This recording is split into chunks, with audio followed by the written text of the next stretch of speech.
이 주의 날에 주님 앞에 나와 예배하시는 우리 성도님들의 심령과 또 삶에 주님 주시는 은혜와 사랑으로 충만하시기를 주님의 이름으로 축원합니다. 우리 옆에 계신 분들 앞뒤 좌우로 한번 인사하시겠습니다. 사랑합니다.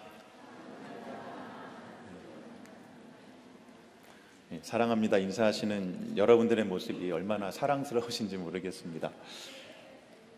오늘 하나님께서 저희들에게 주시는 말씀은 요한복음 5장 1절에서 9절까지의 말씀입니다.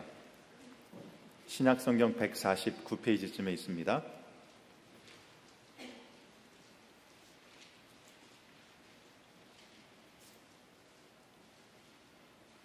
요한복음 5장 1절에서 9절까지의 말씀인데요.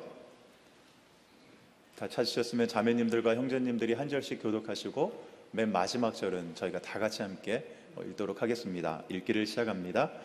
그 후에 유대인의 명절이 되어 예수께서 예루살렘에 올라가시니라.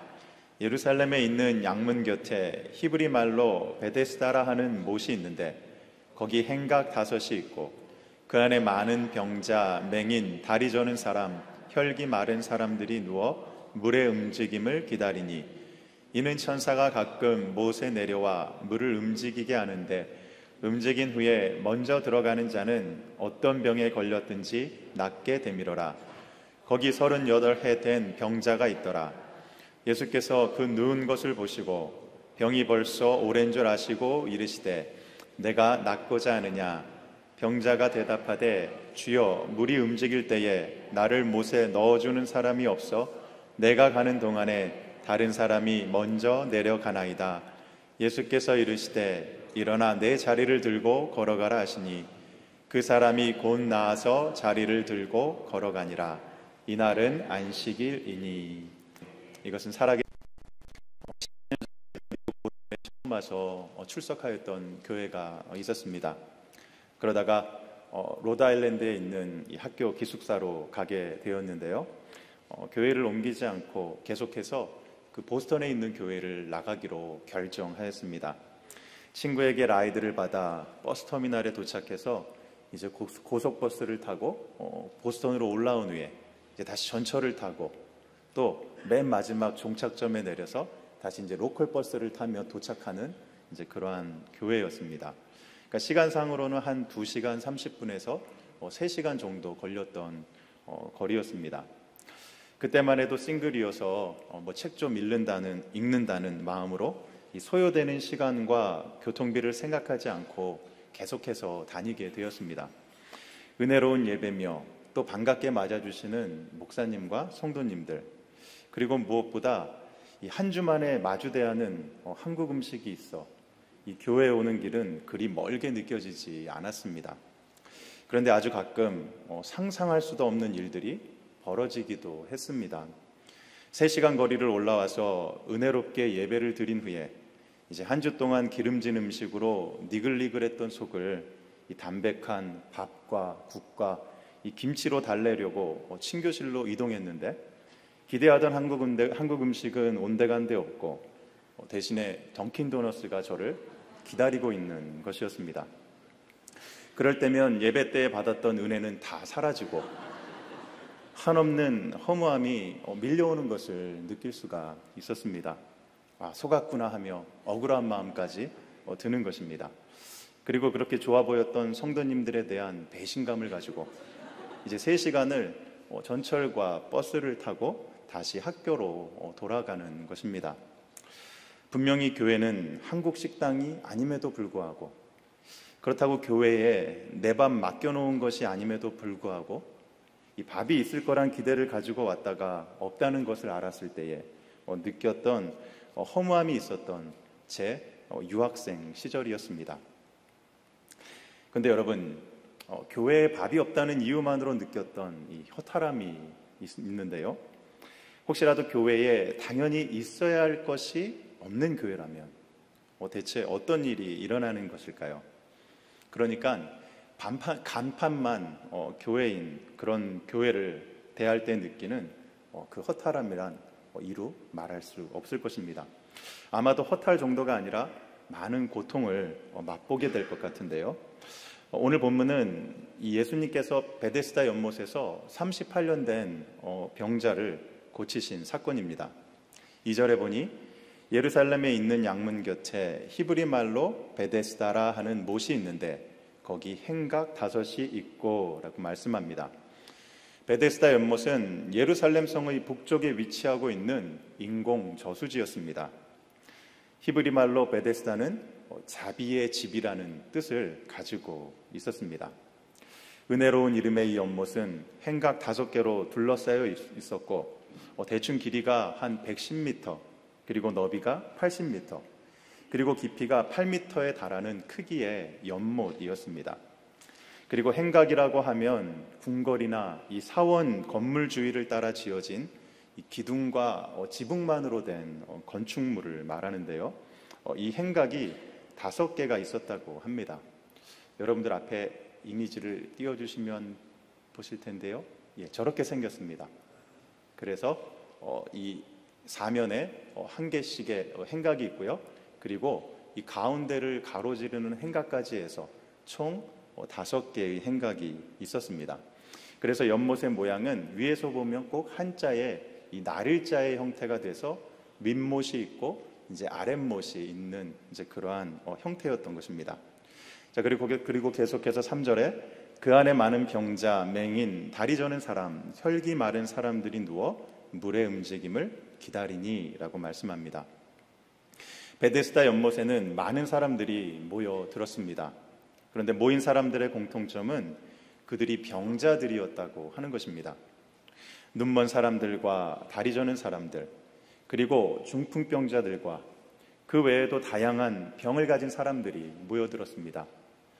이유는 연못에 차 있던 물이 요동치는 그 순간 가장 먼저 연못에 들어간 사람의 병이 낫게 되었기 때문입니다. 그런데 여기서 한번 생각해 볼 것은 오늘 본문에서 소개되는 이 베데스다 연못이 교회의 모습과 너무도 많이 닮았다고 하는 것입니다. 우선 이름부터가 자비의 집입니다. 교회는 하나님의 사랑과 은혜 안에서 이 모든 사람에게 열려있는 장소입니다.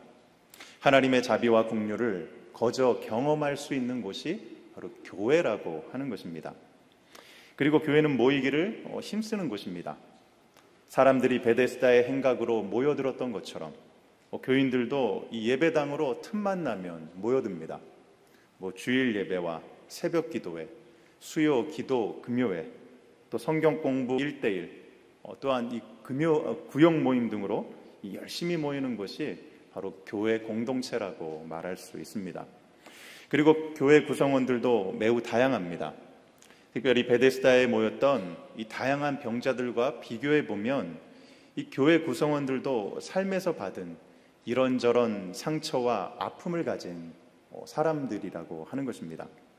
죄로 인하여 신음하며 고통하는 사람들이 모여 주의 은혜와 자비로 고침받고 또 치유되며 회복되기를 바라며 모인 곳, 그것이 바로 교회이고 또 우리 교인들이라고 하는 것입니다. 그러므로 베데스다 연못은 오늘날의 교회와 같다고 말할 수 있습니다. 그런데 한 가지 흥미로운 사실은 이 자비의 집이라고 불리던 베데스다 연못에는 정작 자비란 없었다고 하는 것입니다. 단 한 사람에게만 주어지는 치유의 혜택으로 인하여 이 베데스다는 치열한 경쟁과 또 쓰라린 상처와 원망으로 가득한 곳이었습니다.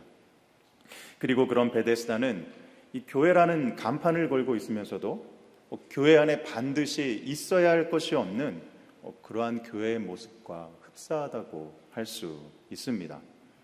과연 교회 안에 있는 것, 교회 안에 반드시 있어야 하는 것이 무엇일까요? 아마 사람들마다 이렇게 여러 가지 많은 그러한 요소들에 대해서 이야기할 것 같은데요. 그런데 저는 오늘 이 베데스다의 이야기를 통하여 이 베데스다의 이야기를 반면교사 삼아 정말 교회에 있어야 하는 것이 무엇일까에 대해서 한번 여러분들과 생각해 보고자 합니다. 자, 그럼 교회에 있어야 하는 것. 첫째, 교회에는 예수님이 계셔야 합니다. 지금 너무 당연한 이야기를 하고 있는 거 아니야? 라며 그렇게 생각하실지도 모르겠습니다.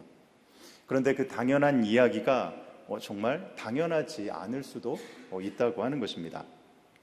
믿음은 내가 믿는 믿음의 대상과 인격적 관계 속에서 흘러나오는 것이 믿음입니다. 그리고 신앙생활이란 그 믿음의 인격적 관계 속에서 살아가는 것을 말한다고 볼 수 있습니다. 그런데 믿음의 대상과 인격적인 관계 없이 그저 내가 얻고 싶어하는 것을 얻고자 하고 현재의 처한 환경이 개선되고 변화되기 바라는 것을 우리는 또한 미신이라고 이렇게 부릅니다. 그러니까 예를 들면 돌이나 나무를 신으로 받들어 섬기는 것을 우리는 미신이라고 말을 합니다. 왜냐하면 돌과 나무는 인격적인 관계를 맺을 수 없기 때문입니다. 그리고 그 돌과 나무의 힘을 통해 원하는 것을 얻으려고 하기 때문에 미신이라고 부르는 것입니다. 그런데 이 베데스다 연못에 모인 사람들의 모습 속에서도 이와 같은 미신의 모습이 나타납니다. 본문 3절과 4절인데요. 그 안에 많은 병자, 맹인, 다리 저는 사람, 혈기 마른 사람들이 누워 물의 움직임을 기다리니 이는 천사가 가끔 못에 내려와 물을 움직이게 하는데 움직인 후에 먼저 들어가는 자는 어떤 병에 걸렸든지 낫게 되밀어라. 한글 성경에는 이 3절 후반부부터 4절까지 이렇게 꺽쇠 안에 이렇게 넣어놓은 것을 볼 수가 있습니다. 그 이유는 이 부분이 원래의 원본에는 없었다고 그렇게 생각되기 때문입니다. 아마 후대에 성경을 베꼈었던 사람이 이 베데스다 연못에 모인 많은 사람들의 그 믿음과 그 기대의 이유가 무엇인지 구체적으로 설명하기 위해 이렇게 첨가했던 것으로 보고 있기 때문이죠. 이 베데스다 연못은 원래 빗물을 받아 물을 저장하는 방식의 저수지였습니다. 그런데 저수지 어딘가에 아마도 어떤 통로가 있어 간혹 지하수가 들어오면서 이 물이 요동했던 것 같습니다. 그런데 사람들은 그것을 보면서 천사가 물을 휘젓는 것이라고 생각했고 그 어떤 병자든지 가장 먼저 물에 들어가는 사람은 낫는다고 믿었습니다. 그리고 실제로 그와 같은 일들이 있었던 것 같습니다. 많은 병자들이 자리를 뜨지 못하고 물이 요동하기만을 기다렸던 것을 보면 효과가 전혀 없지는 않았을 것이라는 이야기입니다. 이처럼 베데스다 연못에는 그것에 모였던 사람들이 붙들고 있었던 하나의 믿음이 있었습니다. 물이 동할 때 가장 먼저 들어가면 낫는다는 믿음이었습니다. 그들이 가진 믿음의 근거와 확신이 어디로부터 왔는지도 모른 채 그냥 믿기만 하는 것입니다. 믿음의 대상과 인격적인 관계없이 그저 육신의 질병을 고침받고자 하는 갈망이 만들어낸 믿음이었다고 하는 것입니다. 그러니까 미신적인 믿음입니다. 그리고 다른 것에는 아무런 관심도 없습니다. 오직 물이 언제쯤 요동할지가 그곳에 모인 사람들에게 있던 유일한 관심사였다고 하는 것입니다. 하루라도 빨리 저 요동하는 물에 들어가 병이 낫고 원하는 것을 얻은 후에는 제 갈 길로 돌아가고자 하는 것, 그것이 바로 그 사람들의 목표였다고 하는 것입니다. 그런데 이처럼 교회 안에도 이와 비슷한 믿음들이 있습니다. 하나님이 한 번만 우리 교회를 흔들어 주시면 부흥하고 성장할 텐데, 하나님이 한 번만 우리 비즈니스를 휘저어 주시면 일어설 수 있을 것 같은데, 하나님이 한 번만 도와주시면 육신의 병이 낫고 막혔던 삶의 문제가 확 풀려질 것 같은데 라는 이제 그와 같은 믿음입니다. 그리고 교회 나가면 복을 받아 일이 잘 풀린다든지, 교회 나가다 안 나가면 왠지 안 좋은 일이 생길 것 같은 찜찜함에 어쩔 수 없이 마지못해 교회에 나온다든지, 헌금을 많이 해야 더 많은 복을 받는다든지 하는 그와 같은 믿음들입니다. 교회에는 나오지만 모두 다 자신의 필요에만 관심이 있는 것입니다. 온통 자신의 필요만을 채우기 위한 갈망이 만들어내는 바로 미신적인 믿음이라고 볼 수도 있다고 하는 것입니다. 그리고 내 믿음대로 될지어다라는 말씀을 가지고 무조건 믿기만 하라는 공식을 붙들고 사는 것입니다.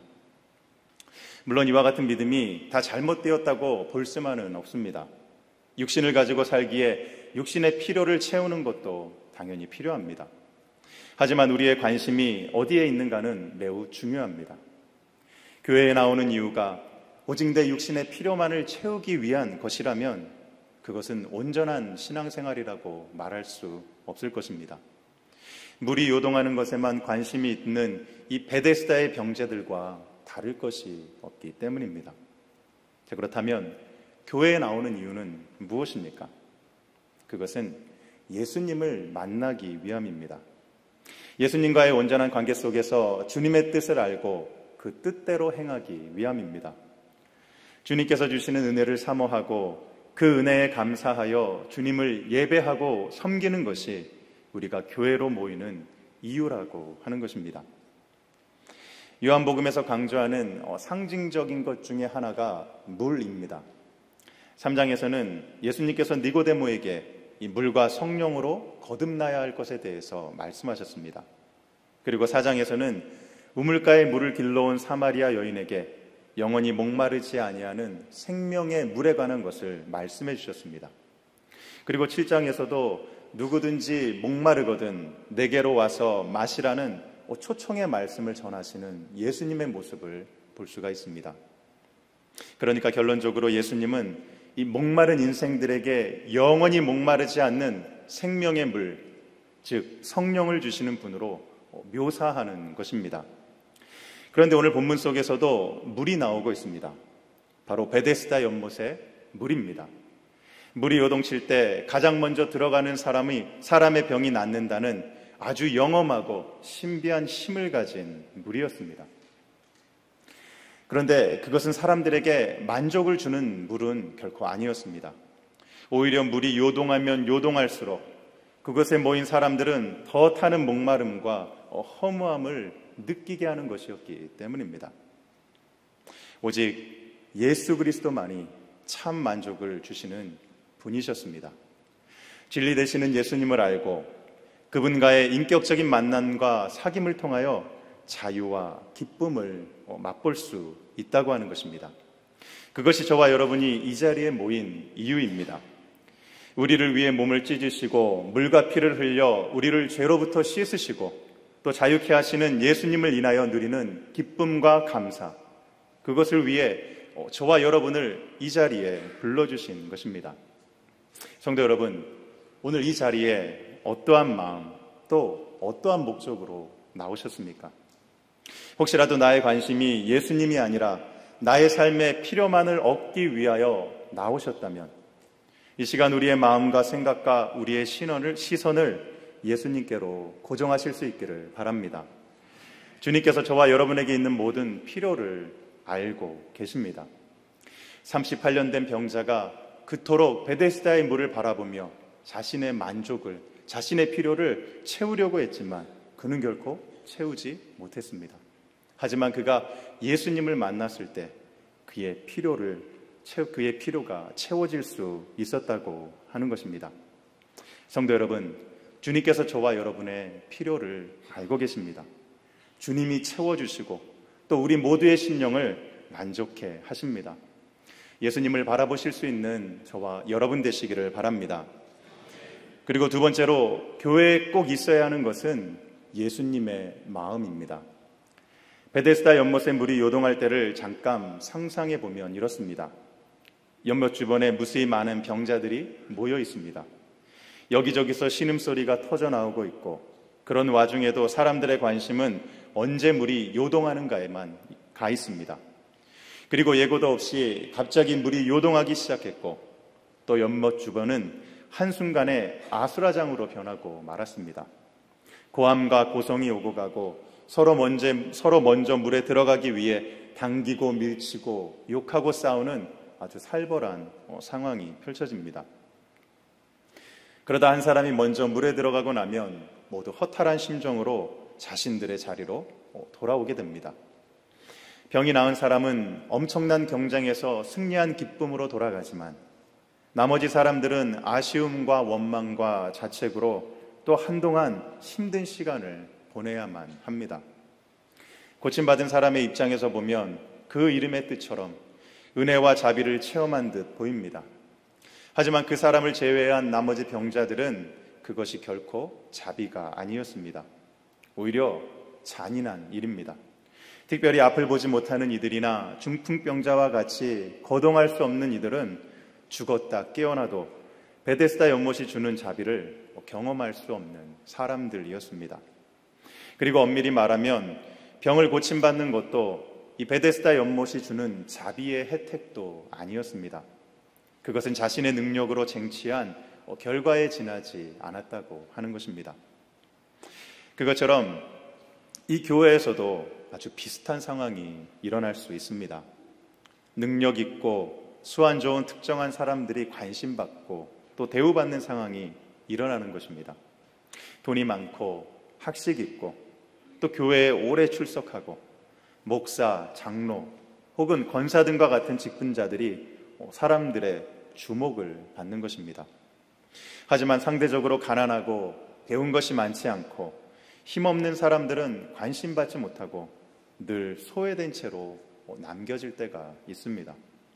마치 베데스다 연못에 모인 모든 사람들이 자기가 먼저 못에 들어가야 한다는 욕심으로 다른 누군가를 전혀 돌아보지 않고 배려하지 않는 이기심을 가진 것처럼 이 주님의 몸된 교회 안에서도 이기심의 마음으로 가득 찰 수 있다고 하는 것입니다. 자, 그렇다면 교회에 있어야 하는 마음은 무엇입니까? 그것은 조금 전에도 말씀드렸던 것처럼 예수님의 마음입니다. 오늘 본문을 한번 보면 베데스다 연못에 오신 예수님의 눈에 가장 먼저 들어온 것은 다름 아닌 38년 동안 병석에 누워 있었던 병자였습니다. 6절에 예수께서 그 누운 것을 보시고 병이 벌써 오래된 줄 아시고 이르시되 내가 낫고자 하느냐. 예수님은 오랜 시간 동안 병석에 누워있는 사람을 보셨습니다. 그의 아픔과 괴로움을 보셨습니다. 그리고 불쌍히 여겨주셨습니다. 하지만 거기서 그치지 않고 예수님은 그 사람에게로 다가가셨습니다. 그리고 병자의 필요를 채워주시려고 그에게 질문하셨습니다. 그러니까 예수님의 관심은 어떤 신비한 연못의 시스템이 아니었습니다. 병든 자를 고친다는 영험한 물도 아니었습니다. 누가 가장 먼저 물속에 뛰쳐들어갈까 하는 호기심도 아니었습니다. 오직 예수님의 관심은 아무도 거들떠보지 않는 병자에게 있으셨던 것입니다. 그것처럼 예수님께서 만약 이 뉴저지 장로교회를 찾아오신다면 예수님의 관심이 무엇이 될지는 너무도 분명합니다. 예수님은 이 큰 교회가 어떻게 돌아가는가에 관심 있지 않으실 것입니다. 그리고 이 교회가 자랑하는 그 어떤 것에도 관심 있지 않으실 것입니다. 예수님의 관심은 삶의 어려움에도 불구하고 사람들로부터 관심받지 못하고 케어받지 못하는 이들에게 있으실 것입니다. 그와 같은 이들을 자비의 마음으로 바라보시고 다가가셔서 그들의 필요를 물으실 것입니다. 그리고 38년 된 병자를 고치신 것처럼 그들의 필요를 채워주실 것이라는 이야기입니다. 38년 된 병자는 자신의 능력이 뛰어나서 병이 나은 것이 아니었습니다. 그가 사람들로부터 인정받았기 때문도 아니었습니다. 그 환자는 예수 그리스도의 전적인 은혜와 자비로 고침을 받았던 것입니다. 잘한 것이 없고 타인들에 비해 자랑할 만한 것은 없지만 언제나 인자와 사랑으로 맞아주시는 하나님의 자비와 은혜로 치유된 것입니다. 이처럼 주님의 몸된 교회는 예수님의 마음이 있어야 합니다. 서로를 향한 관심과 사랑으로 상처와 아픔 가운데 소외된 이들을 돌봐주어야 한다고 하는 것입니다. 주님께서 죄로 인하여 병들었던 나를 찾아와 주셔서 자비와 긍휼로 몸과 마음과 영혼을 치유해 주셨던 것처럼 우리도 그 주님의 마음으로 어려운 이들에게, 소외된 이들에게 찾아가야 한다고 하는 것입니다. 저와 여러분이 이와 같은 주님의 마음으로 충만케 되시기를 바랍니다. 끝으로 예수님의 몸된 교회에는 예수님의 사역이 있어야 합니다. 오늘 본문은 요한복음 안에서는 아주 매우 중요한 역할을 하고 있는 본문입니다. 그것은 이 38년 된 병자를 고쳤던 사건이 예수님께서 유대인들로부터 공격을 받는 단초가 되는 사건이기 때문입니다. 예수님께서 38년 된 병자에게 내 자리를 들고 걸어가라 명령하셨습니다. 그리고 그 사람은 예수님의 말씀대로 일어나 자리를 들고 걷기 시작합니다. 9절 말씀에 그 사람이 곧 나아서 자리를 들고 걸어가니라. 이날은 안식일이니. 그러니까 이 말씀 속에서 아주 중요한 단어를 볼 수가 있는데요. 그것은 안식일이라고 하는 단어입니다. 그러니까 38년 된 병자가 예수님을 만나 고침을 받았던 날은 다름 아닌 안식일이었습니다. 안식일은 유대인들에게 그 어떤 노동도 허락되지 않는 날이었습니다. 그런데 예수님께서 그 병자를 고치신 것을 가지고 이제 유대인들이 예수님을 핍박하기 시작합니다. 그리고 하나님을 아버지라 부르시는 예수님을 죽이려고까지 하게 되었습니다. 16절에 보면 그러므로 안식일에 이러한 일을 행하신다 하여 유대인들이 예수를 박해하게 된지라. 또 18절에 유대인들이 이로 말미암아 더욱 예수를 죽이고자 하니 이는 안식일을 범할 뿐만 아니라 하나님을 자기의 친아버지라 하여 자기를 하나님과 동등으로 삼으심이로라. 예수님과 유대인들의 이 안식일 논쟁은 마태, 마가, 누가의 복음서에도 동일하게 기록되고 있는 사건들입니다. 그러니까 이것은 당시의 유대 공동체가 하나님께서 지정하신 안식일의 참된 의미를 잃어버렸다는 것을 말해주는 것입니다. 안식일은 세상에서 짊어지는 삶의 무게와 또 죄로 인하여 상하고 지친 사람들이 하나님과의 교제를 통해 몸과 마음과 영혼의 참된 자유와 회복을 누리는 시간입니다. 그런데 당시의 유대 종교 지도자들은 안식일에 관한 여러 가지 법조항을 만들어 사람들에게 더욱더 무거운 짐을 지게 했던 것이었습니다. 그러니까 사람들을 안식일의 노예가 되게 했던 것입니다. 그런데 유대인들에게 예수님은 안식일 날 병든 자들을 고치심으로써 안식일의 참된 의미를 보여주셨습니다. 죄로 인한 고통과 삶의 무게에 신음하는 이들에게 참 자유를 허락해 주셨던 것입니다. 그리고는 인자는 안식일의 주인이라. 그리고 안식일은 사람을 위해 있는 것이요 사람이 안식일을 위하여 있는 것이 아니라 선언하셨습니다. 그와 같은 예수님의 말씀의 원리로 생각해 보면 우리가 놓지 말아야 할 교회의 본질적 사역이 무엇인지를 잘 알 수 있습니다. 그것은 사람의 영혼을 생각하는 것입니다. 사람의 영혼을 구원하는 것입니다. 우리 주변에 아직 구원받지 못한 영혼들을 구원의 자리로 인도하는 것이 교회의 사명이라고 하는 것입니다. 그리고 상하고 깨진 심령들과 수고하고 무거운 짐진 자들이 나와 쉼을 얻고 치유되고 회복되는 일에 힘을 쓰는 곳이 바로 교회입니다. 교회는 바로 이와 같은 사람들을 위해 존재하는 곳이라고 하는 것입니다. 그런데 안타깝게도 시간이 지나면서 본질과 비본질이 바뀌는 일이 일어나게 되었습니다. 교회가 사람을 위하여 있는 것이 아니라 사람이 교회를 위하여 존재하게 된 것입니다. 사람의 영혼보다 화려한 교회 건물과 돈과 프로그램에 더 집착하게 되었습니다. 주님을 기쁘시게 하고 사람들의 영혼을 돌보기 위한 사역과 섬김이 자신을 나타내고 사람들의 칭찬을 받기 위한 수단이 되어버렸습니다. 그것이 악순환이 되어 이제는 섬기는 이들의 영혼도 지쳐가고 메말라갑니다. 원치 않는 사역을 자신의 체면을 생각하고 다른 사람의 얼굴 세워주기 위해 마지못해 하기도 합니다. 본질을 잃은 사역, 하나님의 기뻐하시는 뜻을 잃은 사역으로 인해 모두가 지쳐가는 것입니다. 성도 여러분, 이 교회의 존재 목적은 영혼을 구원하고 회복시키기 위함입니다. 그것이 주님께서 이 땅에 오신 이유이고 또 이 땅에 자신의 몸된 교회를 세우신 이유라고 하는 것입니다. 특별히 주님의 날로 저와 여러분이 이곳에 모인 이유는 종교적인 의무를 다하기 위함이 아닙니다. 이날은 안식일의 주인 되신 주님과의 깊은 교제 가운데 여러분들의 심령이 자유함을 얻고 풍성한 은혜와 복을 누리는 날이라고 하는 것입니다. 38년 동안 육신의 질병과 또 종교적인 법에 의한 억압에 묶여있던 이 베데스다 연못의 병자가 안식일 날 예수 그리스도를 통하여 넘치도록 부어주시는 하나님의 은혜와 자비를 경험했던 것처럼 오늘 여러분에게 주시는 우리 주님의 한없는 은혜와 위로가 이곳에 있다고 하는 것입니다. 수고하고 무거운 짐진 자들아 다 내게로 오라. 내가 너희를 쉬게 하리라 말씀하시며 두 팔 벌려 초청하시는 예수님께 여러분들의 무거운 삶의 짐을 다 내려놓으시기를 바랍니다. 그리고 이와 같은 은혜와 자비를 나만이 경험하는 것이 아니라 아직 구원받지 못한 우리의 이웃과 또한 교회 공동체 안에서 소외되고 아파하는 이들에게 찾아가서 그 주님의 은혜를 함께 나누는 저와 여러분 되시기를 바랍니다. 이제 말씀을 정리합니다. 베데스다 연못은 자비의 집이란 아주 좋은 이름을 가졌지만 실상은 조금의 은혜도 자비도 없는 곳이었습니다.